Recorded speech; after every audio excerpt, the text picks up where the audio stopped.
நான் ஒரு முட்டாளுங்க. இந்த பாட்டு இப்போ ஏன் பாடுறது தெரியுமா? ஆக்சுவலி அடுத்தவன் உங்களை இவன் முட்டாள், இவனுக்கு ஒன்றுமே தெரியாது, இவன் ஒரு யூஸ்லெஸ் இப்படி சொல்கிறதுனால எதுவுமே மாறப்போகிறது கிடையாது. ஆனால் ஒரு விஷயம் பண்ணால் கண்டிப்பாக இதெல்லாம் மாறும். என்னென்னு தெரியுங்களா?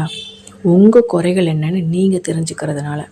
எனக்கு இது வரும் வராது, என்னால் இது முடியும் முடியாது இப்படிங்கிற அறிவு உங்களுக்கு இருக்கணும்.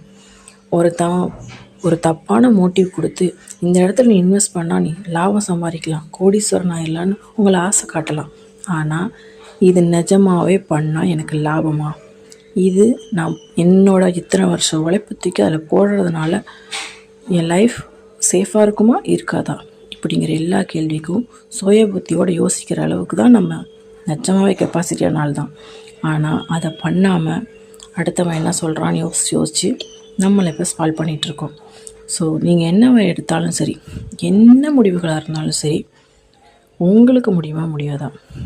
உங்களுக்கு நிஜமாகவே அந்த தகுதி இருக்கா இல்லையா? அவன் உன்னை முட்டாள்னு சொன்னால் நான் முட்டாளாக அறிவாளியானுங்கிற அறிவை கண்டிப்பாக யோசிக்க முடியும்ல.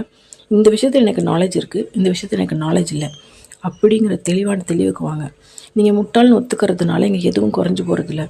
ஆனால் நான் அறிவாளின்னு ஒன்று காட்ட ட்ரை பண்ணி எல்லாத்தையும் இழந்துட்டுருக்கீங்க. ஸோ உங்களுக்கு ஏதாவது ஒரு விஷயத்தில் உங்களுக்கு குறை இருக்குதுன்னு உங்களால் கண்டிப்பாக கண்டுபிடிக்க முடிஞ்சிச்சு அப்படின்னா அந்த விஷயத்தை யார் என்ன சொன்னாலும் சரி செய்ய முயற்சி பண்ணாதீங்க. அது நீங்கள் முயற்சி பண்ணி தோத்தா எனக்கு பிரச்சனை இல்லைங்கிற மனநிலைமையில் இருந்தால் பிரச்சனை இல்லை. ஆனால் தோத்தா உங்கள் லைஃபே அழிஞ்சிரும் அப்படின்னா அந்த முடிவு எடுக்கிறது உலகமாக முட்டாள்தனம். ஸோ என்ன பண்ணாலும் சிந்திச்சு கரெக்டாக உங்களால் முடியுமா முடியாதா அதை தெளிவாக முடிவு பண்ணிவிட்டு அந்த முடிவு எடுங்க. புரிஞ்சிருக்கும்னு நினைக்கிறேன்.